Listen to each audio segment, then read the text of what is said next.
Կինոռեժիսոր Սերգեյ Փարաջանովը գիշերային Երևանով իր զբոսանքներից մեկի ժամանակ կանգ առնելով Վարդան Մամիկոնյանի արձանի առաջ ասել էր. «Կարծում եմ զուր են թերագնահատում այս հուշարձանը, այն դեռ իր արժանի տեղը կգրավի պատմության մեջ։ Այս շրջապատում տեղադրիր ցանկացած գլուխգործոց եւ այն կկորչի։ Իսկ հիմա պատկերացրու, որ Վարդան Մամիկոնյանը տեղադրված է Արթուկի նման սուր երկու երկնաքերների միջև շողշողացող ողորկ հրապարակում։ Միանգամայն այլ տեսք կունենար», վստահեցրել է աշխարհահռչակ կինոռեժիսորը եւ հավելել. «Կարող եք չհամաձայնել ինձ հետ, բայց Վարդան Մամիկոնյանն ինձ ավելի սրտամոտ է, քան Սասունցի Դավիթը»։ Ովքեր եւ ինչու էին թերագնահատում Երվանդ Քոչարի Վարդան Մամիկոնյանի արձանը, առհասարակ ինչպես ստեղծվեց եւ ի վերջո ինչ տեղ գրավեց այն մեր պատմության ու մշակույթի էջերում, կպատմեմ քիչ անց, իսկ մինչ այդ ուզում եմ հիշեցնել ալիքին բաժանորդագրվելու, տեսանյութերը հավանելու, մեկնաբանություններ գրելու եւ հնարավորության դեպքում ալիքին նյութապես աջակցելու մասին, թե ինչպես աջակցել, ամեն ինչ գրված է տեսանյութի ներքևում։ Հիշեցնեմ, որ ալիքը գործում է բացառապես ձեր բարոյական եւ նյութական աջակցության շնորհիվ, ինչի համար անչափ շնորհակալ եմ եւ շատ զգացված։ Եվ այսպես Երվանդ Քոչար, Երևանի երկու ամենատպավորիչ, ամենաէսթետիկ, ամենահնչեղ ձիարձանների հեղինակն իր Սասունցի Դավիթ արձանը Երևանի Կայարանամերձ հրապարակում տեղադրեց 1959 թվականին։ Իդեպ այս արձանի մասին, որը հայ քանդակագործության գլուխգործոցներից մեկն է, պատմել եմ իմ այս տեսանյութում։ Եթե դեռ չեք նայել, ապա առաջարկում եմ անպայման դիտել։ Սասունցի Դավթի արձանը տեղադրելիս Քոչարը 60 տարեկան էր։ Հայաստանյան միջավայրում կարելի է ասել, սա նրա աստեղային ժամն էր։ Սասունցի Դավթի արձանի հաջողությունը անասելի մեծ էր։ Կարծում եմ մեծ համարձակություն էր պետք այս գլուխգործոցից հետո նոր ձիարձան նախաձեռնելու, ստեղծելու ու հանրությանը ներկայացնելու համար։ Սա շատ լավ գիտակցելով Քոչարն այնուամենայնիվ դա արեց Դավթի արձանի ծնունդից 16 տարի անց, երբ ինքն արդեն 76 տարեկան էր։ Այս մասին ինքը Քոչարը գրում է. «Ամբողջ իմ ուշքն ու միտքը կենտրոնացրել եմ մեծ զորավար Վարդան Մամիկոնյանի կերպարը քանդակելու շատ բարդ եւ դժվարին գործի վրա։ Վարդան Մամիկոնյանի արձանը լինելու է Սասունցի Դավթի արձանի չափ եւ նույնպես հեծյալ։ Այս ասոցիացիան Դավթի հետ արդեն մեծ դժվարության առաջ է կանգնեցնում ինձ։ Սասունցի Դավթի արձանը համաժողովրդական ճանաչում եւ գնահատություն գտավ եւ հիմա ստեղծել մի նոր հեծյալի կերպար վտանգավոր է։ Շատերը նույնիսկ ինձ բարեկամաբար խորհուրդ են տալիս հրաժարվել այդ մտքից, բայց ես միանգամայն վստահ իմ ուժերին համոզված ձեռնարկել եմ անցած դարերի, 5-րդ դարի եւ առհասարակ մեր ազգային պատմության բոլոր դարերի մեծագույն հերոսներից մեկին արձանի միջոցով եւս անմահացնելու մեծ գործը։ Ժողովրդի լեգենդ դարձած հերոս Վարդան Մամիկոնյանի հուշարձանի ստեղծումը Երվանդ Քոչարի նվիրական երազանքներ եղել վաղուց։ Դեռևս Ներսիսյան դպրոցում սովորելու տարիներին կավագործական խմբակի դասերին իր սիրելի ուսուցիչ Արսեն Շահբազյանը հանձնարարել էր Քոչարին ստեղծել Վարդան Մամիկոնյանի կերպարը հարթաքանդակի ձևով։ Այս շրջանի մասին առանձնակի սիրով է հիշում ինքը քանդակագործը։ Նա գրում է. «Պատանեկության տարիներին Ներսիսյան դպրոցում, երբ անցնում էինք Եղիշե, ես այնքան կլանված էի Վարդան Մամիկոնյանի ճառով, որ հիշում եմ, մի օր Մանուկ Աբեղյանը դարձավ ինձ. «Հըն, Քոչարյան, կարող ես նկարել»։ Երանի հիմա լիներ Մանուկ Աբեղյանը, ոգեշնչող այդ սքանչելի ուսուցիչը եւ ասեր. «Արդյոք կարողացել եմ կերտել Վարդանի վեհ կերպարը»։ Այնուհետև ինձ պակաս չեն ոգևորել Պատկանյանի Վարդանը եւ Տերենիկ Դեմրճյանի Վարդանանքը։ Այս ոգեշնչումները առ ոչինչ կմնային, եթե չլիներ Երևանի քաղաքապետ Գրիգոր Հասրաթյանը, որը իր հուշերում գրում է. «Հետագայում Վարդան Մամիկոնյանի հուշարձանի կառուցման հարցը բարձրացավ։ Քոչարը լիովին հիմնավորեց նրա ժամանակաշունչ անհրաժեշտությունը։ Ես այդ մասին տեղյակ պահեցի կենտրոնական կոմիտեի քարտուղար Անտոն Քոչինյանին եւ հակառակ ժամանակի որոշ դաժան պահանջներին նա տվեց իր համաձայնությունը, որը մեծ ուրախություն եւ ստեղծագործական բուռն ոգևորություն առաջացրեց Քոչարի մոտ։ Իսկ Քոչարի կինը Մանիկ Մկրտչյանը այս մասին գրում է. 1965 թվականի կեսերին հունիս թե հուլիս ամսին մի օր ուշ երեկոյան Գրիգոր Հասրաթյանը եկավ մեր տուն, երկար զրուցեցինք եւ նա ասաց. «Մայստրո, ոչ ոքի չասես, ես քեզ կհատկացնեմ մի տեղ, դու սկսիր Վարդանը, ինչ որ պետք է հետագայում կանենք, առայժմ ոչ ոք չիմանա»։ Իսկ Քոչարը, եթե ուզում եք, որ մի լուր տարածվի, Քոչարին ասացեք մարդու չասես։ Ավարտում է Մանիկ Մկրտչյանը։ Երվանդ Քոչարը Վարդան Մամիկոնյանի արձանի վրա սկսում է աշխատել աննկարագրելի ոգևորությամբ։ Ոգևորության բացատրությունը տալիս է ինքը Քոչարը։ Նա գրում է. «Չէ որ Վարդանանց պատերազմով գուցեև որոշվում էր մեր հայ մնալ չմնալը։ Հազարավոր տարիներ հետո պարզ է, որ այդ պատերազմը կորցրել էր իր ուժգնությունն ու դրամատիզմը, բայց հենց դրա համար Կարմիր Վարդանի հրաբորբոք կերպարից պետք էր թափ տալ ժամանակի մոխիրն ու բորբոքել մեր ազգային ինքնագիտակցության եւ ազատության անմար կրակը։ Չէ որ Վարդանը 5-րդ դարում մահ աչքի առաջ առնելով ըմբոստացավ ազգը ազգին ճնշելու եւ պարտադրելու դեմ։ Դրա համար է, որ ին Վարդանը ձիու վրա նստած թուրը բարձրացրած արշավում է, բայց չի պաշտպանվում։ Նա վահանը գցել է ուսին։ Նրան պետք չէ վահան, որովհետև գնում է մարտիրոսության։ Այս կռիվը զենքի զորության կռիվ չէ, այլ գաղափարի։ Վարդանն իր մարտիրոսությամբ ուզում է ընկճել, կոտրել թշնամու այն սխալ համոզումը, թե զենքով կարելի է ջնջել ժողովրդի ազատատենչ ոգին։ Եվ նա դա ապացուցեց։ Այս ամբողջը իմի բերելով Երվանդ Քոչարը գիպսից ստեղծում է 1 մետրանոց քանդակի 7 տարբերակ, որը ցուցադրում է համապատասխան հանձնաժողովի անդամներին ու գործընկերներին։ Քանդակագործը խոստովանում է, որ բոլորը գոհ էին, բայց ինքը դեռ բավարարված չէր սեփական աշխատանքից։ Վարդան Մամիկոնյանն Նավարայրի ճակատամարտում ուներ 60,000 զինվոր, մինչդեռ թշնամին Հասկերտը ուներ մոտ 200,000-անոց բանակ։ Վարդանն այս անհավասար կռվի մեջ մտել էր հստակ գիտակցելով. մահ ոչ իմացյալ մահ է, մահ իմացյալ անմահություն։ Քոչարի ստեղծած Վարդանը այս բարձր նշանաբանով զինված արշավում է թշնամու վրա, նա բարոյապես բարձր է թշնամու զորությունից, նրա դիրքն արդեն հաղթողի վսեմ դիրք է։ Թերևս արձանի մտահղացման մասին լավագույնը պատմում է հենց ինքը քանդակագործը։ Նա գրում է. «Այս արձանն իր մտահղացմամբ 3 հիմնական կետերով միանմուշ է համաշխարհային արձանագործության պատմության մեջ։ Առաջին, ոչ միտեղ եւ ոչ մի ժամանակ ձիավոր մոնումենտալ արձանը չի իջնում վերևից վար։ Վարդանը իր ձիով վերևից ներքև է սլանում եւ ամբողջ արձանը սուր անկյան ձևով մխրճվում է թշնամու բանակի մեջ։ Այս ինքնատիպ լուծումը կամայական չէ։ Ես կամեցել եմ ասել, քանի որ զավթիչները գրավել են մեր սևահողերը, դաշտավայրերը եւ մեզ քշել են դեպի լեռները, ուրեմն մեր հակահարվածը պետք է լիներ լեռներից։ Դրա համար Վարդանն իբրև արծիվ վերից է մխրճվում թշնամու բանակի մեջ։ Երկրորդ, այս արձանի ձիու 4 ոտքերը օդի մեջ են։ Եվ երրորդ, ոչ միտեղ եւ ոչ մի ժամանակ չի կանգնեցվել ձիավոր արձան, որի սմբակներից ելած փոշին քանդակված լինի։ Հները ոչ միայն չեն քանդակել ձիու ոտքերից ելած փոշին, այլև չեն նկարել։ Լեոնարդոյի աստվածային հանճարն իր Անգեարի ճակատամարտը նկարում, մյուս աստվածային հանճարը Ռաֆայելը, որ նկարել է Կոստանդինոսի պատերազմը, ուր նույնպես ձիերն ու մարդիկ թավալվում են գետնի վրա, ոչ մի փոշեհատիկ չեն նկարել։ Հավանաբար ժամանակների էթիկան արվեստի ճաշակը չէր ընդունում այդ։ Հակառակ այս երևույթին իմ Վարդանի ձին հենված է միայն մի կետի, այն է փոշու վրա,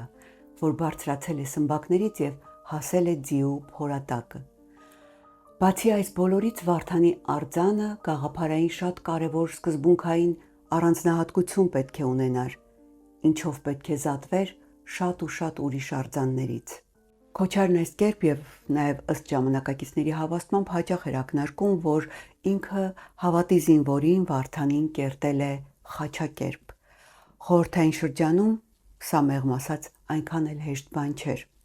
Վարդան Մամիկոնյանի կերպարի հետ կապված մեկ ուրիշ դիտարկում եւս։ Զորավարի մեծ ծանոթ պատկերը, նկարը, որն իր քանդակը ստեղծելիս հիմք էր ընդունել Երվանդ Քոչարը, շատ հետաքրքիր պատմություն ունի, ինչը բացահայտում է քանդակագործը։ Նա գրում է. հայ ժողովրդի մեջ անցած դարի 60-ական թվականներից սրբություն է դարձել մի նկար, որ պատկերում է Վարդան Մամիկոնյանին։ Այս նկարը ամեն հայ մարդ, ուր էլ որ լինի, ճանաչում, իր սրտի ու մտքի մեջ է պահում։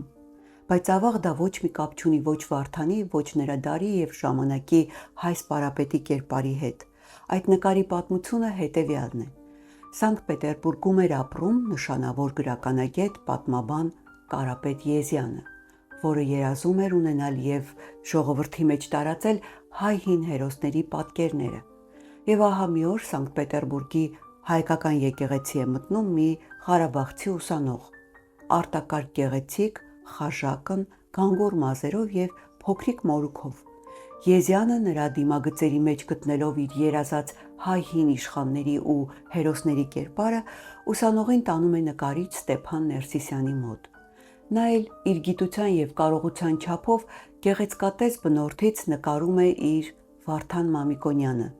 սաղավարտով, թիկնոցը սեղմած կրծքին։ Բայց ինչու Վարդան Մամիկոնյանը հռոմեական սաղավարտ պիտի ունենար, չէ՞ որ նա պարսից զորավար էր եւ հայոց սպարապետ, ուրեմն նա պետք է ունենար կամ հայոց կամ պարսից զորականի համազգեստ։ Բայց պատմության մեջ կան եւ եղել են այդպիսի սխալներ, որոնք ժամանակի կողմից սրբագործվել են։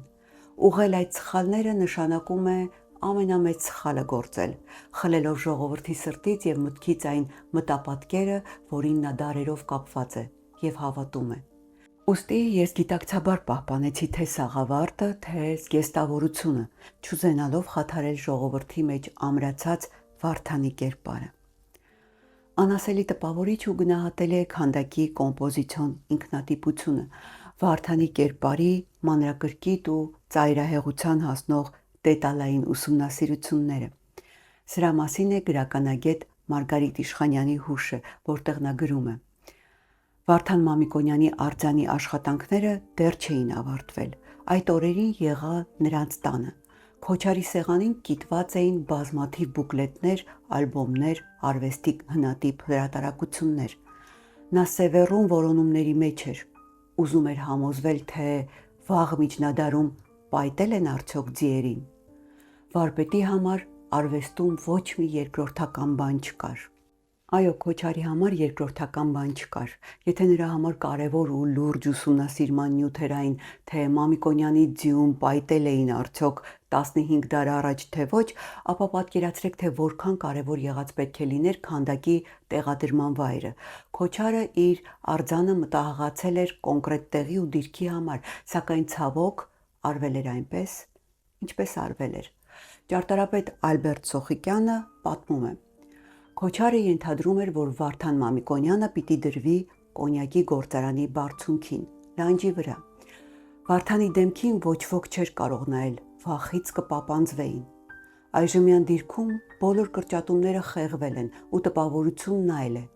Շատ ուժեղ արտահայտիչ մոդեռն մի բան էր։ Մի անգամ Քոչարին ասացի. «Մայր Հայաստանը չտեղադրված տեսել եմ»։ Հարցրեց. «Ոնց էր»։ «Շատ լավն էր», պատասխանեցի։ Բայց որ պատվանդանին դրեցին, տեսար թե ինչ դեգեներատ դարձավ։ Քոչարը բոլոր գաղտնիքները գիտեր, բայց բախտը չբերեց։ Վարդանն իր ուզած ձևով չդրեցին։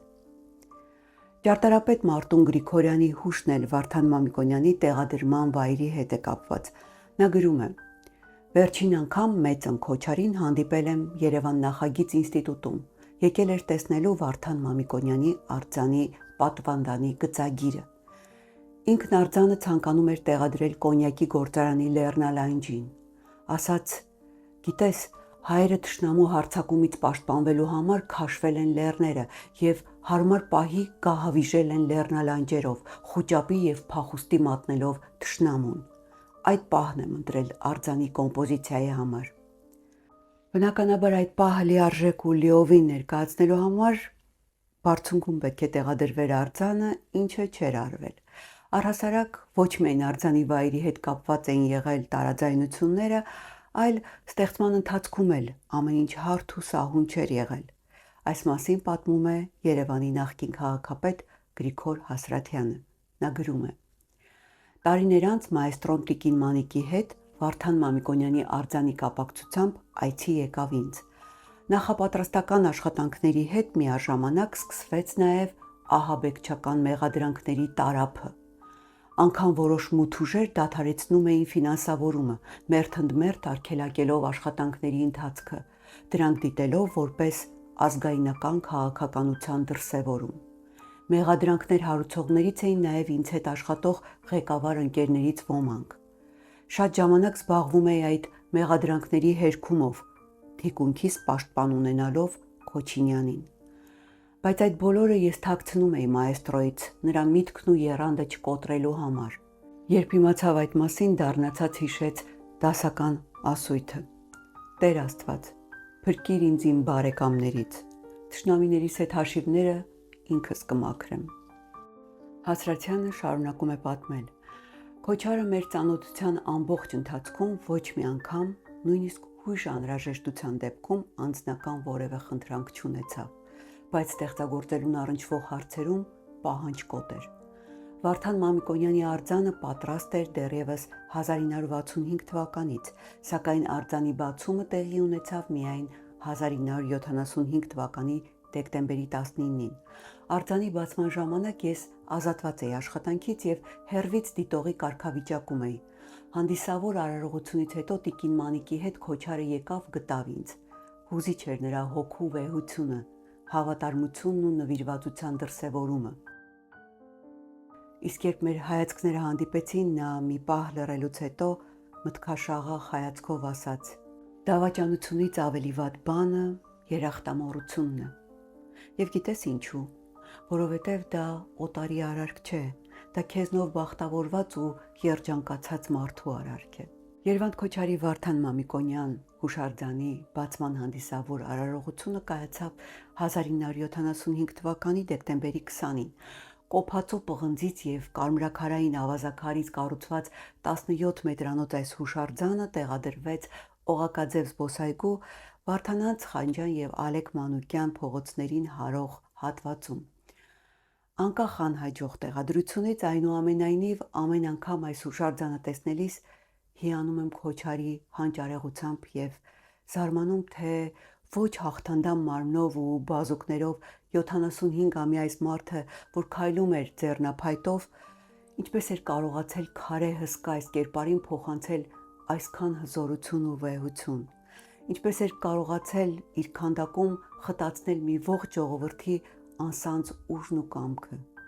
Դրա պատասխանը բնականաբար լավագույնս տալիս է ինքը մեծն Քոչարը։ Նա գրում է. Իմ Վարդան Մամիկոնյանը որ մայրուղու վրա էլ կանգնելու լինի, պիտի ամեն անցորդ իմանա, թե իր տեսածը սովորական ձիավոր չէ։ Իմ Վարդանը չի պաշտպանվել վահանով, քամահրանք կա նրա արտահայտության մեջ հանդեպ թշնամին։ Քեզանից զորքով ահռելիորեն մեծ թշնամու դեմ ոնց պաշտպանվես, բայց հոգու արիություն, երկիրը չկորցնելու վճռականություն կա մեր Մամիկոնյանի մեջ։ Ավելին, մեր Վարդանը փախուստի դիմող, լեռան ծերպերից ապահովությունը փնտրող չի, այլ այն զորապետն է, որ գրոհ է տալիս սարն ի վար սուրալով։ Լավ դիտիր մեր Վարդանին, իմացիր ինչ է ասում, հարցնում է Երվանդ Քոչարը, ու ինքն էլ պատասխանում։ Մեր Վարդանն ասում է, վերջ տանք սարնի վեր մագլցելուն, քանզի այդ փախուստը թանկ է արժեցել մեզ։ Կորցրել ենք մեր դաշտերը ամեն անգամ, որ փախել ենք սարնի վեր։ Ժամանակն է, որ իջնենք սարնի վար, ու մեր սեփական դաշտերն ունենանք մեր ոտքերի տակ, մեր ափերի մեջ։